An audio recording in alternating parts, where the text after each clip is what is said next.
భార్య గర్భవతిగా ఉన్నప్పుడు భర్త చేయకూడని పనులేంటి? భార్యను వెంట పెట్టుకొని ఉండాలి.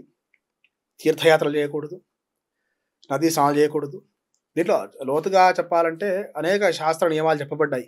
ముఖ్యంగా లౌకిక కాలంలో ఈరోజు ఆచరించవలసినటువంటివి. క్షౌరం లాంటివి చేయకూడదు. పరస్త్రీ వ్యామోహం కలగకుండా చూసుకోగలగాలి. రెండవది తీర్థయాత్రలు కూడా చేయకూడదని చెప్పారు. అదేమిటి పుణ్యం సంపాదించుకోకూడదా అంటే ఆ సమయంలో ఏం చెప్పారంటే ఇంటి పట్టునే ఉండి ధర్మాన్ని ఆచరించమని చెప్పారు. గర్భిణీ స్త్రీగా ఉన్నప్పుడు కొన్ని సందర్భాలు అనారోగ్యం సంభవించవచ్చు. ఏ సమయంలో వస్తే తెలియదు. భర్త యొక్క అవసరం తప్పకుండా ఉంటుంది. తాను గర్భంలో ఉన్నటువంటి వాడు వంశోద్ధారకుడు కావచ్చు. ఆయన పుత్రికా జననమైనా సరే పుత్రుడు జన్మించినా సరే వంశాన్ని ఉద్ధరించేటువంటి వాళ్ళు. కనుక అటువంటి సందర్భంలో భార్యని కనిపెట్టే ఉండమని చెప్పారు. తీర్థయాత్రలు వెళ్తే పూర్వకాలంలో వారం పాటు వెళ్ళేటువంటి వాళ్ళు కాబట్టి ఇంట్లోనే ఉండమని చెప్పారు. భార్య యొక్క ఆరోగ్యం మీద దృష్టి పెట్టి ఇంట్లో జపాలు పారాయణాలు చేయమన్నారు. దాని ద్వారా పుణ్యం వస్తుంది. భాగవతం వినమన్నారు. భాగవతం వినడం వల్ల గర్భంలో ఉన్నటువంటి వాడే ఉద్ధరింపబడతాడు అని చెప్పారు. దేవుడికి పిజ్జా బర్గర్లు ఎందుకు నైవేద్యంగా పెట్టకూడదు? పెట్టవచ్చు, దోషం లేదు. ఇప్పుడు భక్తికంగా కన్నప్ప మాంసం పెడితే భగవంతుడు తిన్నాడు. ఆ లెవెల్లో మన భక్తిని దారి చూసుకోవాలి. ఆ లెవెల్లో భక్తి లేనప్పుడు పిజ్జా బర్గర్ అయిన కర్మ మీరు మంచి పండ్లు పెట్టినా భగవంతుడు స్వీకరించేటువంటి స్థితిలో ఉంటాడు. ఆయనకు లేక కాదు, సృష్టి అంతా కూడా ఆయన ద్వారా వచ్చేటువంటిది. కాబట్టి భక్తి ప్రధానం చెప్తుంది శాస్త్రం. సరే పిజ్జా బర్గర్లు ఆ రోజులు లేవండి అంటే ఎందుకు లేవండి? పిండి వంటకాలు ఆ రోజులు కూడా ఉన్నాయి. దాని రూపం మారిందంతే. ఇప్పుడు అవే పిండి వంటకాలు, అవే ధాన్యాలు, ఈశ్వర సృష్టిలో వచ్చినటువంటి ధాన్యాలే, దాని ద్వారా వచ్చినటువంటి పిండే. దాని ద్వారా ఇప్పుడు రూపం మార్చి దానికి ఏదో పేరు పెట్టేసి వికృతమైనటువంటి ఆకారంతో మనం చేస్తున్నాం. కాబట్టి మనం భక్తికంగా పిజ్జా బర్గర్లు పెట్టవచ్చు. సరే దీన్ని విమర్శని ఉద్దేశం కాదు, కానీ భక్తి ప్రధానం అని నేను చెప్పదలుచుకున్నాను. భక్తి ప్రధానంగా ఉన్నప్పుడు భగవంతునికి ఎంగిలి పండ్లు ఇస్తే రాముల వారు తిన్నారు. కాబట్టి భక్తి ప్రధానం. భక్తి లేనప్పుడు పండు ఫలాలు పెట్టిన ఈశ్వరుడు స్వీకరించాడు. దేవాలయంలో సవ్య దిశలోనే ఎందుకు ప్రదక్షిణ చేయాలి? ఎనర్జీ ట్రాన్స్ఫర్ అయ్యే పద్ధతితో ఉంటుంది. ఎనర్జీ ఫ్లో అయ్యేటువంటి విషయం ఉంటుంది. మనం ఉత్తరం వైపు తల పెట్టుకొని ఎందుకు పండుకోకూడదు అంటే మ్యాగ్నెటిజం చదివితే దాంట్లో నార్త్ పోల్ సౌత్ పోల్ ఉంటుంది. ఎనర్జీ ఫ్లో ఎటువైపు నుంచి ఎటువైపు వెళ్తుందని చూస్తారు. అది శరీరాన్ని తట్టుకునే విధంగా ఉండాలి. ఎనర్జీ లేనప్పుడు ఏమవుతుందంటే మతి భ్రంశం అవుతుంది.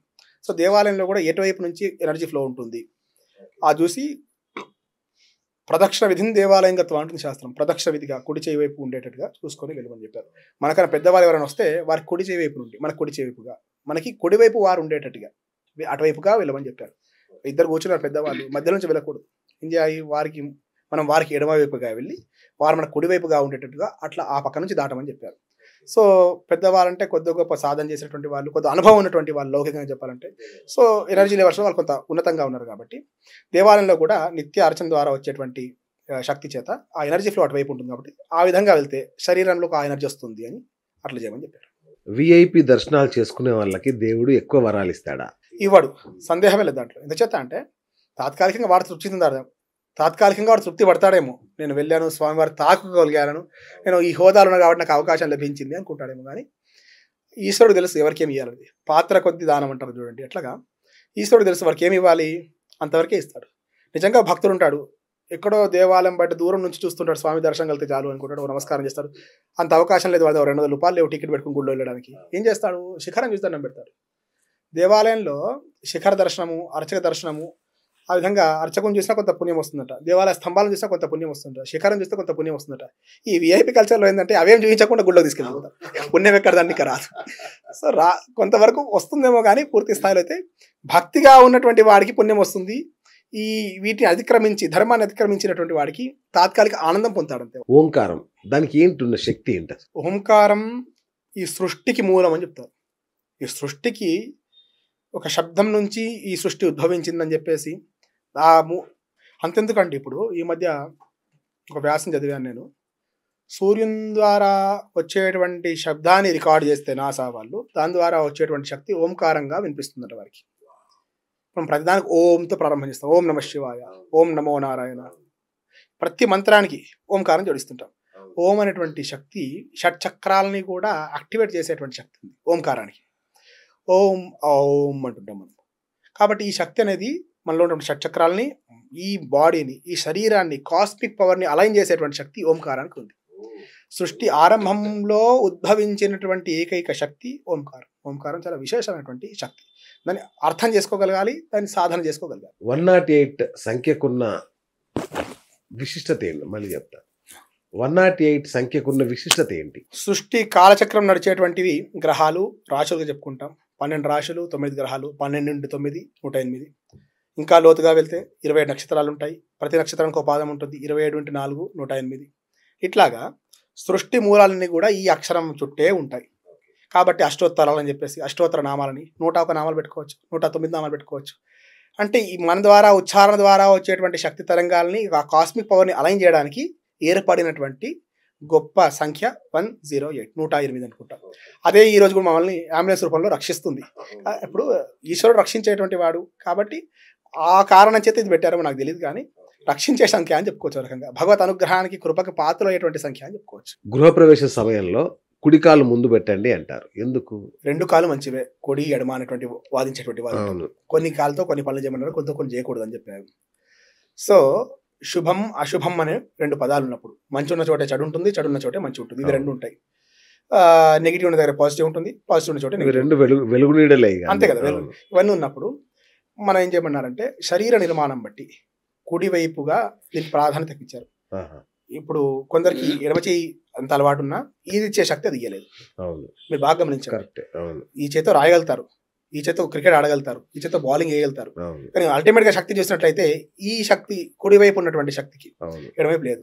మనం చూసినట్లయితే మన బ్రెయిన్ ని 3 భాగాలుగా ఉంటాయి. సెరిబ్రమ్, సెరిబెల్లం, మెడిల్లా ఆబ్లాంగా 3 భాగాలుగా ఉంటాయి.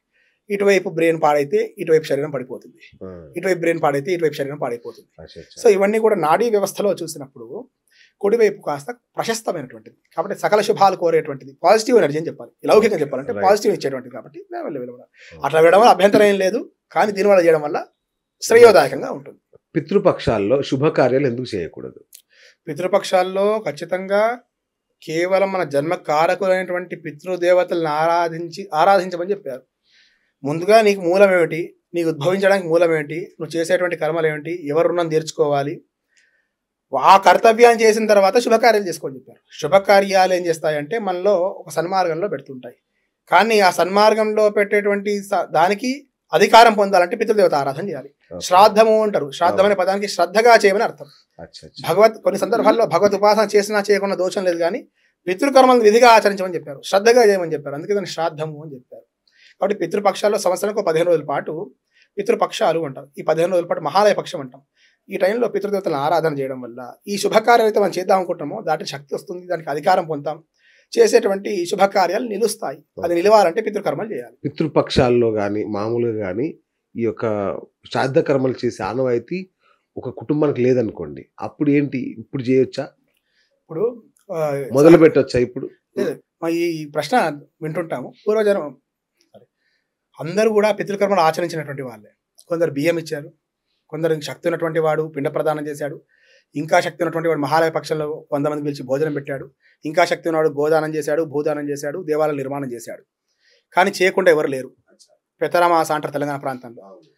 ఆంధ్ర ప్రాంతంలో పితృ అమావాస్య అంటాం. అమావాస్యలో కనీసం బియ్యం అని ఇచ్చేది. ఈ 14 రోజుల పాటు జరిగితే 14 రోజుల పాటు చేసే అవకాశాలు అయితే అమావాస్య రోజు పితృదేవతల ప్రీతికరమైనటువంటి రోజు కాబట్టి ఆ రోజు ఇచ్చేది. అదేమిటి మేము ఆనవాయితీ లేదనే విషయం లేదు. కాబట్టి మీకు అవగాహన లేకపోవడం కావచ్చు. పూర్వకాలంలో దారిద్ర్యం అనుభవించినప్పుడు సందర్భంలో కొన్ని కర్మలు చేసాము, కనీసం నమస్కారం చేసామేమో, కేవలం పాద ప్రక్షాళన చేసాము. మా పూర్వీకులు కారెక్కి తిరగలేదండి, మేము తిరగట్లేదా? డబ్బులు రాగానే వెళ్ళి కారు కొనుక్కుంటాం.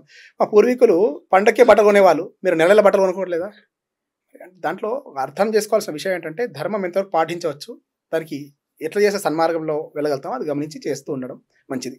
లేదనే ముచ్చట ఎవరికి లేదు, అందరూ చేసినటువంటి వాళ్ళని చేయాల్సిందే.